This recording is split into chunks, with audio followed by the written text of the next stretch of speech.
हाँ जी, यहाँ से पढ़ना बेटा आपने। जशपाल जी का लिखा हुआ गद वन यहाँ से पढ़ना बेटा आपने स्टार्टिंग से। हाँ जी, मैम हम पढ़े। हाँ जी पढ़ो। दुख का अधिकार। मनुष्यों की पोशाकें उन्हें विभिन्न श्रेणियों में बांट देती हैं। प्राय पोशाक ही समाज में मनुष्य का अधिकार और उसका दर्जा निश्चित करती है।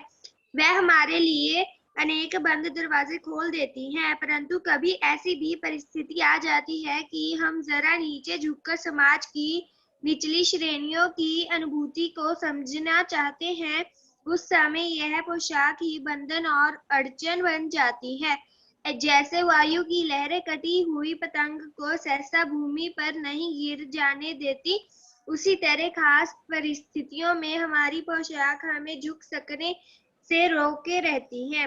बाजार में फुटपाथ पर कुछ खरबूजे डलिया में और कुछ जमीन पर बिक्री के लिए रखे जान पड़ते थे। खरबूजों के समीप एक अधेड़ उम्र की औरत बैठी रो रही थी। खरबूजे बिक्री के लिए थे, परंतु उन्हें खरीदने के लिए कोई कैसे आगे बढ़ता। खरबूजों को बेचने वाली तो कपड़े में मुंह छिपाए सिर को घुटनों पर रखे फक फक कर रो रही थी।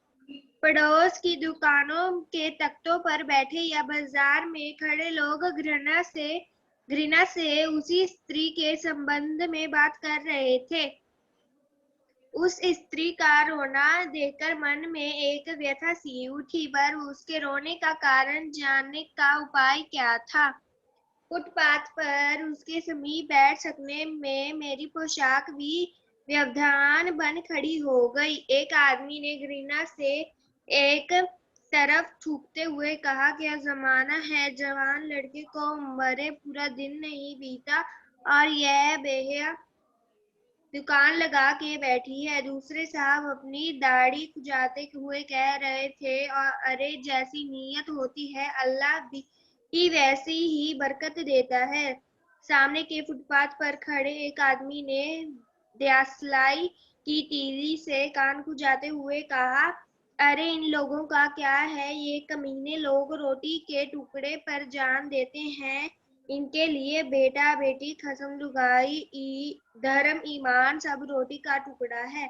परचून की दुकान पर बैठे लाला जी ने कहा, अरे भाई उनके लिए मरे जिए का कोई मतलब ना हो, पर दूसरे के धर्म ईमान का तो ख्याल करना चाहिए। जवान बेटे का के मरने पर तेरे दिन का सूतक होता है और वह यहाँ सड़क पर बाजार में आकर खरबूजे बेचने बैठ गई है। हजार आदमी आते जाते हैं, कोई क्या जानता है कि इसके घर में सूतक है। कोई इसके खरबूजे खा ले तो उसका ईमान धर्म कैसे रहेगा। क्या अंधेर है। पास पड़ोस की दुकानों में पूछने पर पता लगा उसका 23 वर्ष का जवान लड़का था। घर में उसकी बहू और पोता पोती है। लड़का शहर के पास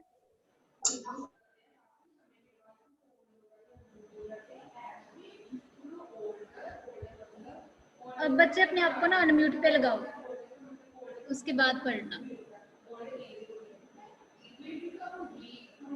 हाँ जी, पढ़े मैम। हाँ जी पढ़ो बेटा। लड़का शहर के पास 1.5 बीघा भर जमीन में कचियारी करके परिवार का निर्वाह करता है। खरबूजों की डलिया बाजार में पहुंचकर कभी लड़का स्वयं सौदे के पास बैठ जाता, कभी माँ बैठ जाती। लड़का परसों सुबह मुंह अंधेरे बेलों में से पके खरबूजे चुन रहा था।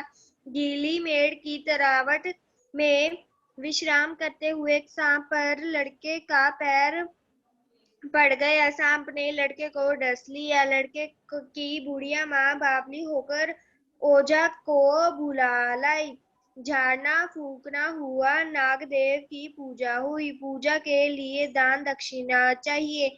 घर में जो कुछ आटा और अनाज था दान दक्षिणा में उठ गया। माँ बहू और बच्चे भगवाना में लिपट लिपट कर रोए, पर भगवाना जो एक दफे चुप हुआ तो फिर ना बोला। सर्प के विष से उसका सब बदन काला पड़ गया था। जिंदा आदमी नंगा भी रह सकता है, परंतु मुर्दे को नंगा कैसे विदा किया जाए?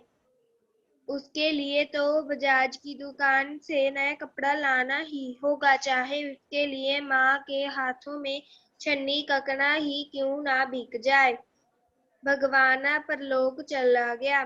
घर में जो कुछ चूनी भूसी थी सो उसे विदा करने में चली गई। बाप नहीं रहा तो क्या लड़के सुबह उठते ही भूख से बिलबिलाने लगे। दादी ने उन्हें खाने के लिए खरबूजे दे दिए, लेकिन बहू को क्या देती? बहू का बदन बुखार से तवे की तरह तप रहा था। अब बेटे के बिना बुढ़िया को धूनी चवनी भी कौन उधार देता। बुढ़िया रोते रोते और आंखें पोंछते पोंछते भगवाना के बटोरे हुए खरबूजे डलिया में समेटकर बाजार की ओर चली। और चारा भी क्या था, बुढ़िया खरबूजे बेचने का साहस करके आई थी, परंतु सिर पर चादर लपेटे, सिर को घुटनों पर टिकाए हुए फक फक कर रो रही थी।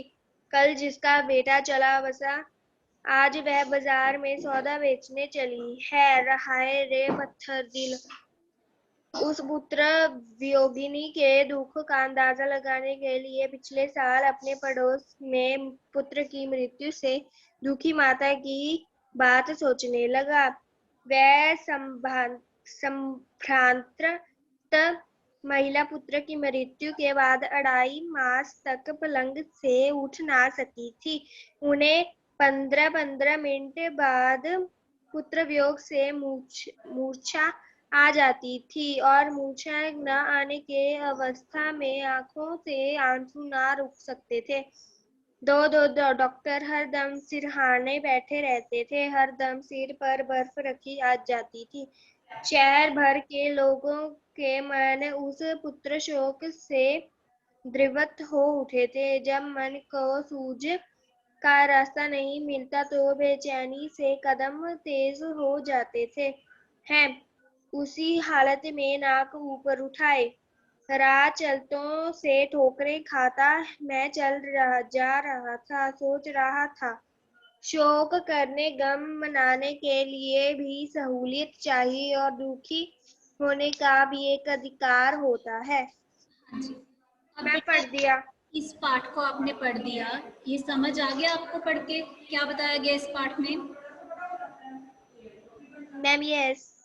हाँ जी, क्या बताया बेटा? पहले आप बताओगे, उसके बाद मैं बताती हूँ आपको क्या था इसमें। हाँ जी बोलो बेटा। Okay ma'am.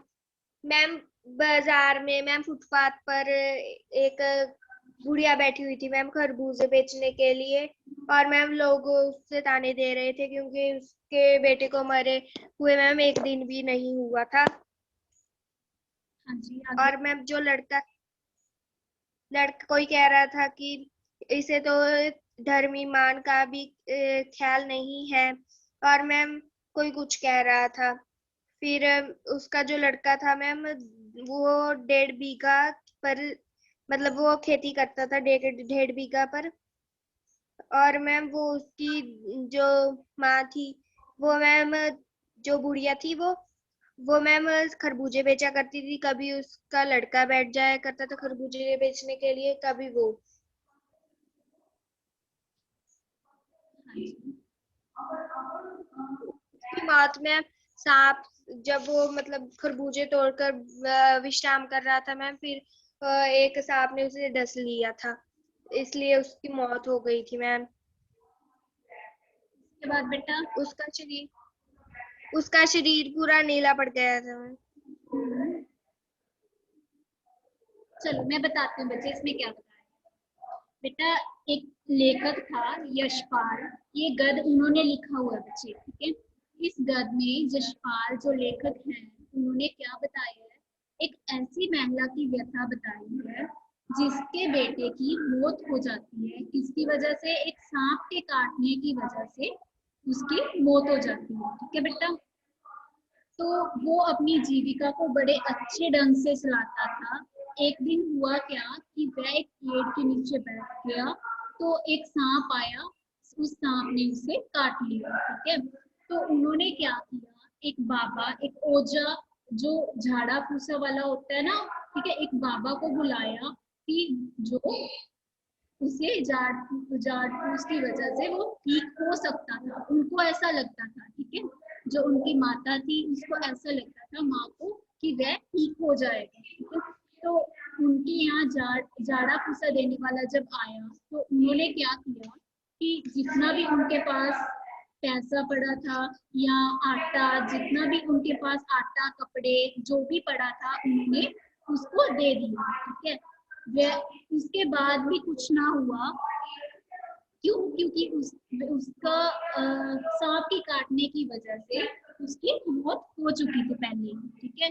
तो क्या हुआ कि सब कुछ उनका जितना भी पड़ा था वो उसी में चला गया, लेकिन भगवाना ठीक ना हुआ। भगवाना उसके बेटे का नाम था बेटा। भगवाना को लिपट के वे आंसू बहाने लगे, बहुत गम उन्होंने दिखाया। तो क्या हुआ कि उसके बाद जब वह थोड़े दिनों बाद क्या हुआ कि सब कुछ उसी बाबा, उसी ओझा को देने की वजह से उनके पास अब कुछ भी नहीं बचा था, ठीक है। एक डंग वह सोचते थे कि उनकी जीविका अब कैसे चल सकेगी। तो उसकी बूढ़ी माँ ने क्या किया कि वह अपना सौदा बेचने खुद जाने लगी।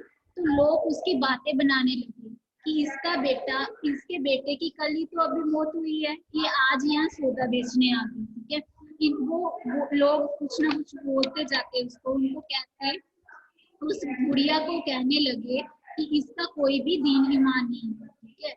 तो इससे हमें पता चलता है बेटा कि वह ना जो लोग थे वो उस बुढ़िया के कपड़ों को देख के उसका स्टेटस का अनुमान लगाने लगे, ठीक है, कि इसके पास ना तो कपड़े लगते हैं, ना इसके पास कोई दीन ईमान है, ठीक है, कोई सोच समझ नहीं है इसको। यहाँ अभी कल ही इसके बेटे की मौत हुई है, अभी उसका शोक मनाने की बजाय यहाँ आके सौदा बेचने लगी, ठीक है, दुकान लगा के यहाँ पे बैठ गई, ठीक है।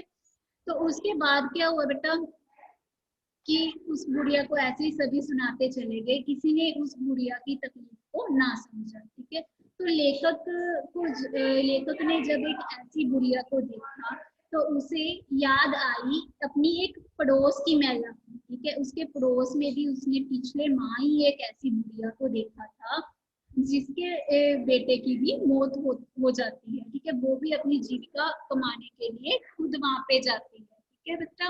तो उसके बाद क्या हुआ कि लोगों वह लेखक बताता है कि उसने तो ऐसे ही कपड़ों को देख के स्टेटस का अनुमान लगाना उस लेखक का अनुमान लगाने लग गया। तो क्या बोलता है वो, अंत में आके वह बोलता है कि शोक या गम मनाने का भी हक इनको नहीं है, ठीक है। तो उसके लिए भी बोलता है कि सहूलियत चाहिए, दुखी होने के लिए भी लोगों से पहले पूछना पड़ेगा उसको दुखी होने का भी कोई हक नहीं है, ठीक है बेटा। जिसके पास जीविका कमाने के लिए कुछ नहीं होता, ढंग के कपड़े नहीं होते, तो वह बोलता है कि उस इंसान को, एक ऐसे इंसान को ना दुखी होने के लिए भी सबसे पहले पूछना पड़ेगा कि वह नहीं दिखा सकती थी अपना दुख, उसे जीविका कमाने के लिए तो आना ही पड़ना था पैसे कमाने के लिए बेटा, तभी कहीं से कुछ खाते वो, ठीक है। तो इसका लोगों ने क्या किया, उसको गलत समझा, उसको ऐसे सुना के कुछ ना कुछ सुनाते जाते, उनको इतना बोला कि वह, उसके पास कोई दीन ईमान नहीं है, ठीक है, उसके बेटे की मौत का उसको कोई शौक नहीं है, ठीक है बच्चे।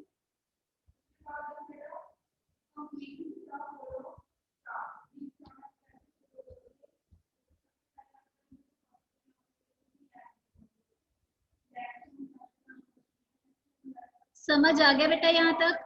अपने आप को अनम्यूट पे लगा के बेटा बोलो।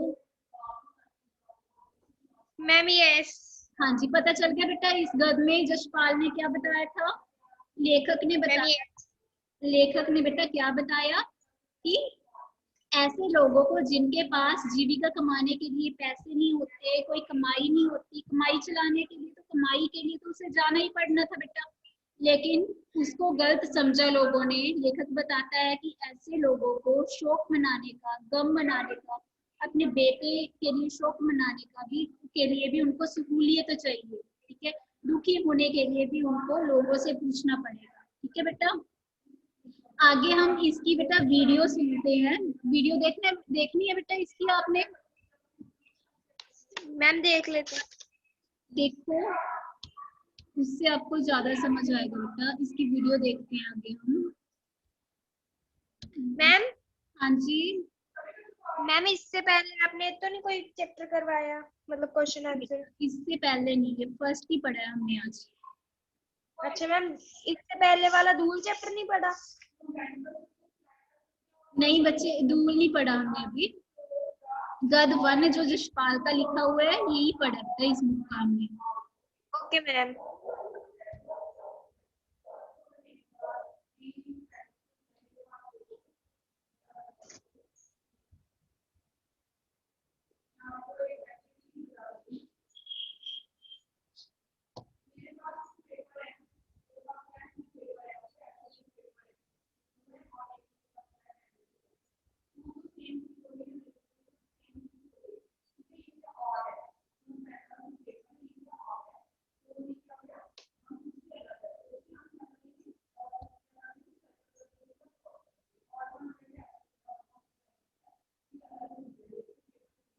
Grammarly can help you write quickly and confidently, so you never have to slow down at work. Stay on top of emails, documents. इस वीडियो में स्पर्श पाठ्य पुस्तक के बाद दुख का अधिकार के बारे में पढ़ेंगे। बेटा ये वीडियो की आवाज सुनती है आपको? Ma'am yes. ओके बच्चे, ध्यान से सुनना बेटा ये वीडियो। समझ तो आ गया आपको हमने क्या पढ़ा है? Ma'am yes. ओके बच्चे। यह कहानी यशपाल जी द्वारा लिखी गई है, जो हमें बताती है कि दुख की अनुभूति गरीब और अमीर दोनों को समान रूप से होती है, परंतु उन्हें सहने के माध्यम दोनों के पास अलग अलग होते हैं। अमीर दुख के समय अपनों के बीच एरा व्यथा को पूरी तरह से कह पाता है, वहीं दूसरी ओर गरीब मजबूरियों के आगे बेबस दुख के समय में भी अपने और परिवार के पालन के लिए अपनी व्यथा कह नहीं पाता। पाठ को शुरू करने से पहले हम कहानीकार यशपाल के बारे में जान लेते हैं। इनका जन्म फिरोजपुर छावनी में सन 1903 में हुआ। इन्होंने आरंभिक शिक्षा स्थानीय स्कूल में और उच्च शिक्षा लाहौर में पाई। भगत सिंह के साथ इन्होंने आजादी की लड़ाई में भी हिस्सा लिया। अपनी रचनाओं में इन्होंने हिंदी और उर्दू भाषा का मिला जुला प्रयोग किया है। सन 1976 में इनका देहांत हो गया। लेखक बाजार में है, यहाँ से पाठ की शुरुआत होती है। लेखक को फुटपाथ पर। बेटा यशपाल जी कौन थे ये पता चल गया आपको? समझ आ गया? Ma'am yes. ओके बेटा। Ma'am yes. नेक्स्ट सुनो बेटा, कहानी कहाँ से स्टार्ट होती है, ठीक है। जो इस पार्ट में, इस गद में आपको कहानी बताई गई है वो यहाँ से स्टार्ट होती है बेटा। खरबूजे बेचने आई एक बुढ़िया दिखती है, जो कपड़े में मुंह छिपाए सिर को घुटनों पर रखे फपक फपक कर रो रही थी। आसपास पड़ोस के दुकानदार उसे ताने दे रहे थे। लेखक उस बुढ़िया के रोने का कारण तो जानना चाहते थे, परंतु उनकी सभ्य पोशाक उन्हें फुटपाथ पर बैठने से रोक रही थी।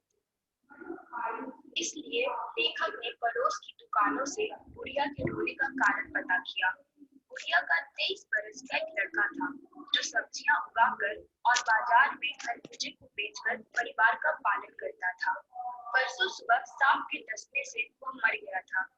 ओझा ने झाड़ना फूकना किया, दान दक्षिणा भी किया गया, परंतु वह बच नहीं पाया।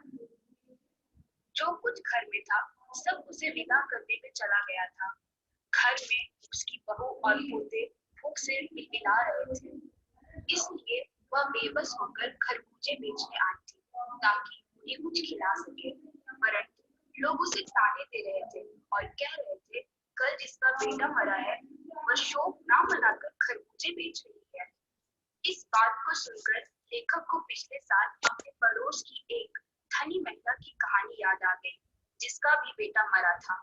इस शोक में वह 2.5 महीने तक अपने पलंग से नहीं उठी थी। हर 15 मिनट में बेहोश हो जाती थी, इसलिए 2 डॉक्टर हमेशा बगल में बैठे रहते थे।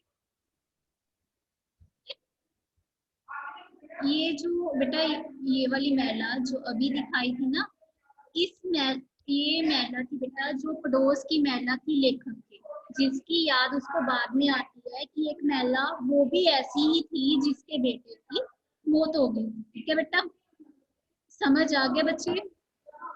Ma'am yes. वो बताता है लेखक कि इसके शौक में भी वह 2.5 महीनों तक पलंग से नहीं उठी थी। ठीक है, 15 मिनट्स के बाद क्या होता था कि वह बेहोश हो जाती थी। उस महिला का भी उसने बता दिया इसमें। आगे देखते हैं बेटा लेखक क्या कहते हैं। याद में आगे बढ़ा चला जा रहा था। यह सोचते कि शोक करने, गम मनाने के लिए भी सहूलियत चाहिए और दुखी होने का भी एक अधिकार होता है। समझ आ गई बेटा कहानी ये आपको? Ma'am yes. ओके बच्चे, मैम यस। बेटा कुछ पूछना हो आपने? Ma'am no. ओके, आज का काम बेटा आपका यही है कि आपने इसको अपनी बुक में से अगेन पढ़ना है बेटा इसको। ओके, अच्छे ठीक है मैम। Ma'am okay. लाइन पढ़ लेना बेटा। मैम हाँ जी बोलो बच्चे। मैम हिंदी रीडर और ग्रामर की नोटबुक्स अलग अलग लगानी है। हाँ जी, 2 बुक्स है बेटा आपकी। Ma'am okay. नोटबुक्स भी मैम आप दोनों अलग अलग लगानी है। नोटबुक्स भी बेटा अलग अलग लगानी है आपने। Ma'am okay. ओके बच्चे। Ma'am okay. हाँ जी, अब बच्चे आज इसको अच्छे से पढ़ लेना बेटा। Okay ma'am. समझ आ गया ओके मैम। बेटा? समझ आ गया इसमें क्या था? Ma'am yes. ओके, कौन बताएगा बेटा? जल्दी से बता दो बच्चे, आपकी क्लास की टाइमिंग भी होने वाली है। कौन बताएगा इसमें क्या बताया हमने, क्या पढ़ा बेटा?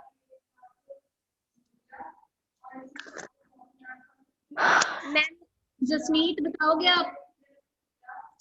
1937 आइडियाज। आगे से नहीं समझ आई, बीच में समझ आई है जब उसका बेटा मर गया था, उस सांप ने उसको डस लिया था और मैम वो दूसरे दिन ही, एक दिन भी नहीं हुआ था उसके बेटे मरे को, मैम वो खरबूजे बेचने चली गई थी। मैम जो पड़ोसी थे मैम वो उसने बेटा उसको एक इतना मिनट, बोल रहे थे कि इसके बेटे को एक दिन भी नहीं हुआ मरे को, ये आज खरबूजे बेटे का बताया हुआ था। ठीक है, पहले उसका बेटा जाता था, ठीक है, अपनी जीविका कमाने।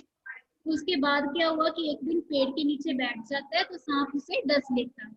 इसके पहले बेटा लेखक का बताया गया है कि लेखक कौन था, कहाँ का था, लेखक ने इस कहानी में क्या बताया आपको, बस ओके यही मैम। था। उसके बाद यहीं से कहानी स्टार्ट होती है, यहाँ से आपने स्टार्ट की थी। ओके बेटा? Okay ma'am. हाँ जी, मैम। आगे बोलो बेटा। हाँ जी बताओ बच्चे, बताने लगे थे आप, आगे बोलो उसके। मैम उसको सांप ने डस लिया था और मैम वो उसकी मौत हो गई थी। उस मैम पड़ोसी मैम उसको इतना बोल रहे थे कि इसके बेटे को एक दिन भी नहीं हुआ मरे को, ये आज खरबूजे बेचने आ गई। मैम उसके घर में एक उस बच्चे थे मैम, वो भूख से मैम वो भूखे थे मैम, इसलिए वो खरबूजे बेचने आई थी। अच्छा, तो आगे ऐसी ही एक महिला को की याद आती है लेखक को, वो कौन सी महिला थी? मैम हम बताएं? हाँ जी बोलो बेटा। मैम वो जो लेखक था वो सोच रहा है कि हम भी उसके पड़ोस में भी एक ऐसी था मैम, मतलब उसका बेटा मर गया था। वो 15-15 मिनट बाद में बेहोश हो जाती थी। वो 2 डॉक्टर उसके बगल में बैठे हुए थे उसका इलाज करने के लिए। हाँ जी, तो अंत में बेटा लेखक क्या बताता है इस कहानी में, इस गद्य में बेटा अंत में क्या बताता है लेखक? मैम हम बताएं? हाँ जी बताओ बेटा। मैम कि जो अमीर होते हैं वो तो अपना दुख मैम बांट सकते हैं, और मैम जो गरीब होते हैं उनको अपना दुख बांटने का भी अधिकार नहीं है मैम। उससे पहले देखना पड़ता है कि हमारे परिवार का जो है वो, हमारा परिवार नहीं रह सकता हमारे काम किए बिना। दुख मनाने के लिए भी, शोक मनाने के लिए भी उसको सहूलियत चाहिए। ठीक है, ये बताता है बेटा। Ma'am yes. यस। ओके बेटा, अब आपको एक ये पता चल गया इसमें क्या था? इसको अच्छे मैम, से yes. अब आपकी क्लास की टाइमिंग भी हो चुकी है बच्चे, किसी ने पूछना है तो आप मैम पूछ सकते ओके मैम नो हो। ओके बेटा, एंड की जाए class. Ma'am yes. Okay ma'am ma'am yes okay बेटा, ओके मैम। ओके बाय बच्चे। Okay ma'am okay bye